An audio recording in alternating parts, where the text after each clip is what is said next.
Okay, so today we're going to be learning about how to evaluate functions.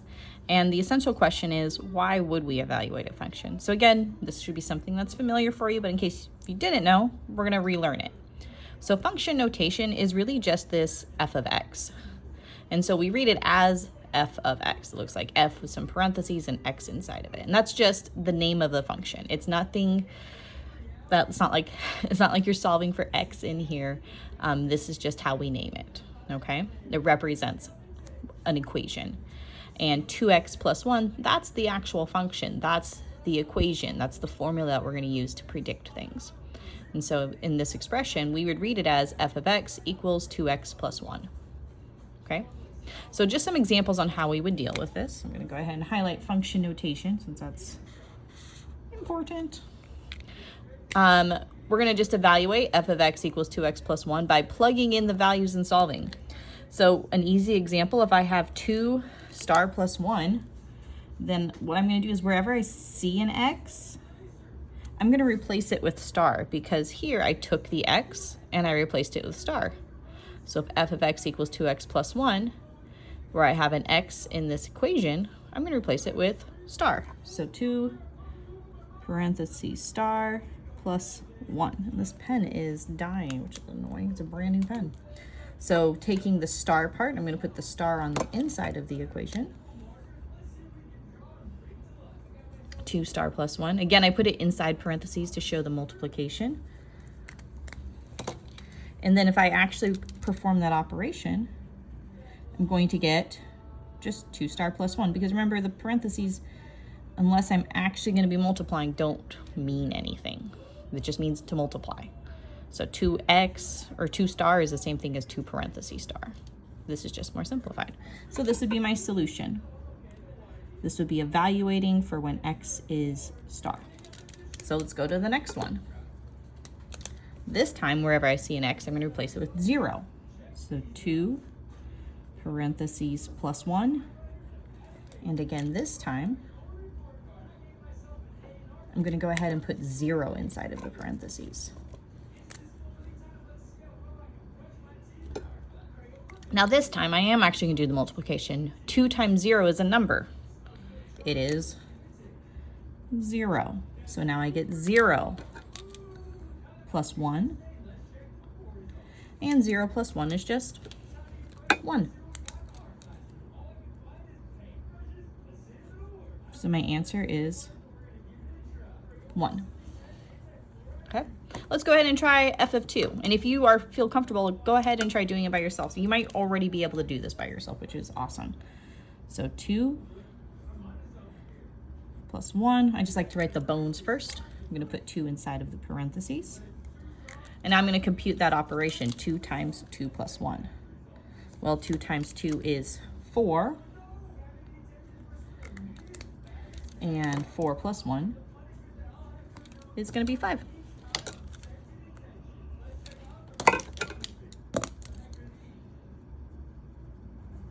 This is like one of my favorite things to do, just because it's like doing a little puzzle. All right, last one. We have 2 times f of negative 1. So when I write it into the equation, I'm going to write it as 2 parentheses. I'm going to put negative 1 inside, plus 1.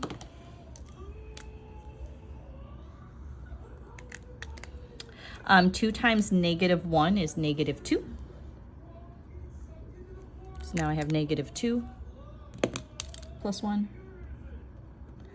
And negative 2 plus 1 is going to be negative 1, because remember, we're moving up the number line space 1 time. So negative 1 is going to be my solution.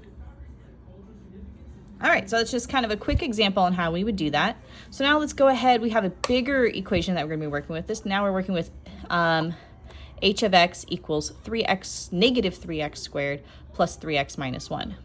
Notice how this time in our function name, we're using h instead of f.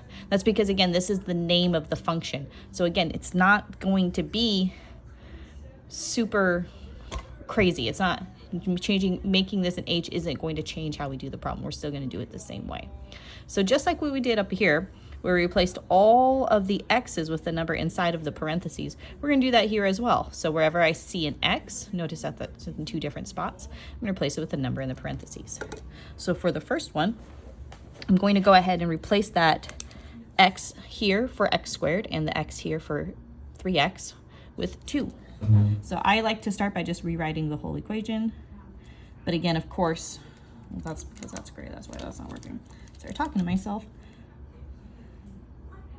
I'm going to replace that x with parentheses. So that's how I start by writing it, because then it's just really filling in the blanks after that.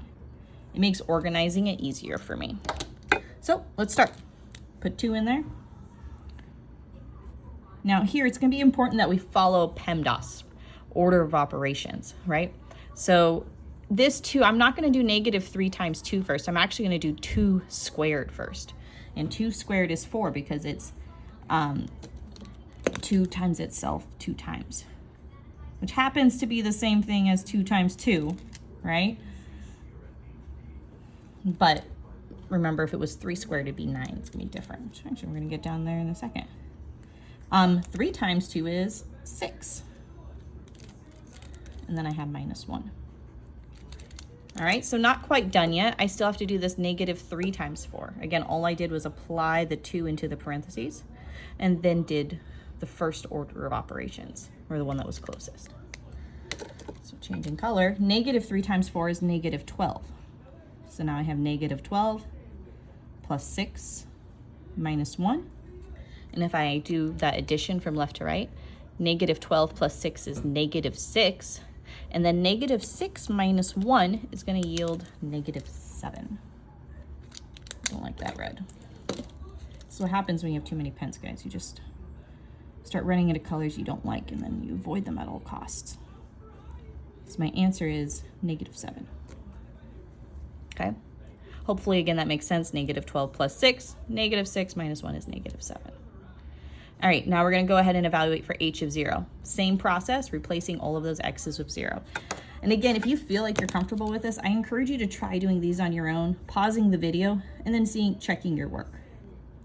Because that's how you're going to get better, is by doing it yourself, right? Copying what I'm doing isn't going to necessarily get you to learn it. It's by doing it and thinking for yourself that's going to get you there. So let's replace x with 0. So now I'm -3 0 squared, 3 times 0 minus 1. And sometimes I just like to go up here and check again, making sure I'm writing it down, because sometimes the dyslexic part of me will forget or rearrange things on accident. So always a good thing to check, especially when you're going through a lot of problems. All right, let's do some math. So 0 squared is 0. So this, just like above, is going to become -3 times 0. And some of you are smart enough where you already know that we're going to get 0 here. And then 3 times 0 is 0. And then I have that -1. Okay?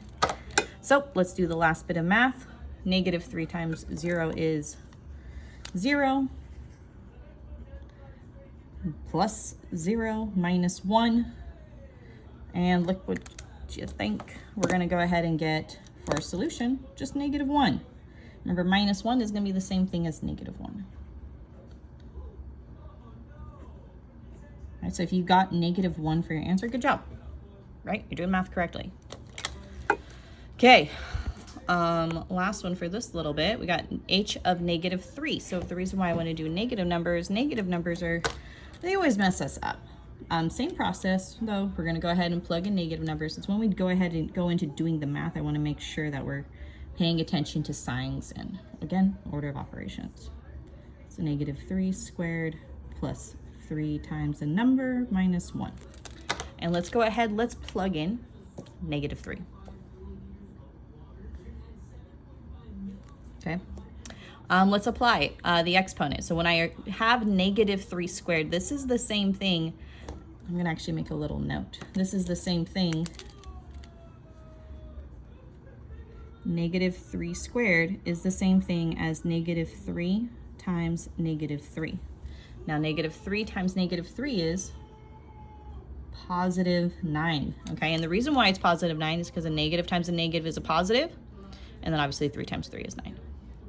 Okay, so that's just something that we need to remember. So when I apply this exponent, I'm actually going to get negative 3 times positive 9, and then 3 times negative 3 is going to be negative 9. So I'm just going to write that as minus 9, and then I have minus 1. So let's go into the next step. We're going to do negative 3 times 9. Negative 3 times 9 is negative 27. Again, that's because I'm multiplying a negative by a positive. If they have different signs, it's going to be a negative. It's going to be the same sign as positive. So now negative 27 minus 9 minus 1. When I go do this addition, or in this case subtraction, the way I like to think about it is I know negative 9 minus 1 is negative 10. Negative 27 minus 10 is negative 37. And that should be your solution. Because remember, you can rearrange it as long, or solve it. You don't necessarily have to solve it from left to right, as long as you're still keeping with the parameters of the problem. Okay, so negative 37. Cool. All right, and then finally, of course, it's not math unless we have a nice little word problem. So let me scooch you down a little bit. We're talking about Julia's business. And so we're going to try using that idea of evaluating a function and using it for a real problem. This is how we use functions in the real world, is if we're given something, if we're told that, like, for example, when you're finding like the interest rate, or you're trying to calculate how much you're going to owe on a loan, that has an equation with it, and you're going to plug in your loan value or your terms, and it's going to calculate how much interest you own and then what your monthly payments will be. That's the beauty of functions. They tell us things. So Julia's business can be modeled using the equation P of X for profits equals 5.75X minus 135. Where X represents the amount of coffees sold. So thinking about what this function means, this means I would assume that this minus 135, because it's a constant, could be represented by the cost associated with her business.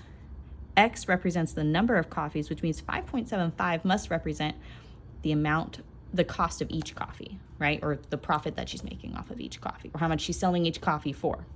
So let's start. What are her operating expenses? So I just did this in my head, right? How did I know? Well, operating expenses are going to be thinking about this real world thing.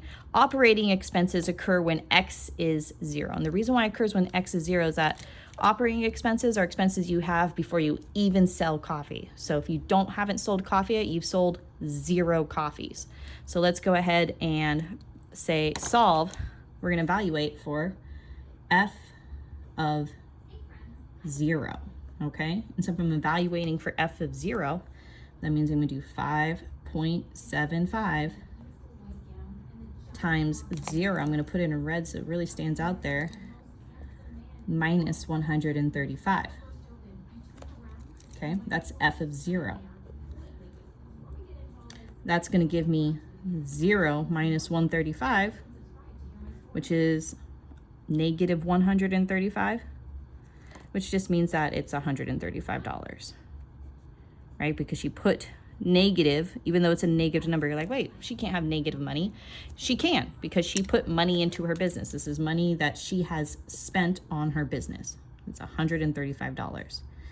If it was positive, that means that her business is already profitable before it's even opened the door, which that's not necessarily how it works, okay? So here, if we want to find her profit, if she sells 110 coffees, then what we're actually trying to figure out is what is F of 110, right? So if I plug 110 into X, also notice that I changed it from F to P. We should probably keep the same variable that they gave us. So we're going to change that quickly to a P. Okay, so notice, again, interchanging the name of the function, P of X and F of X. If they give you P of X, you should probably use it, but F of X, it's the same thing, right? It's just a name. So here, let's go ahead and evaluate P of 110. So when you start getting more equations, that you should be a little bit more careful. So P of 110, I'm gonna go ahead and plug 110 into that equation. Solve for, well, just evaluate it. Find out how much money she's gonna make after 110 copies have been sold. So 5.75 times 110 minus 135. Okay. So let's go ahead and figure out, first thing I want to figure out is what's 5.75 times 110. I have to do that first before I subtract 135. And that's not rocket science, that's just order of operations. So 5.75 times 110. Yeah, I'm using the same calculator you guys should have.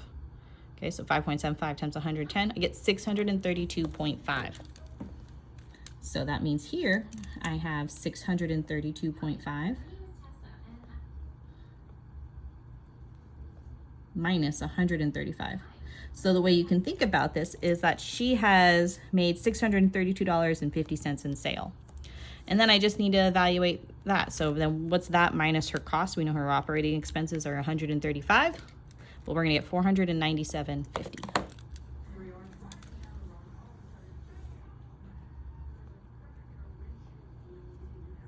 Okay, so that means profit is $497.50. Okay, so hopefully we have a good idea of how to evaluate functions and how to apply them in the real world now.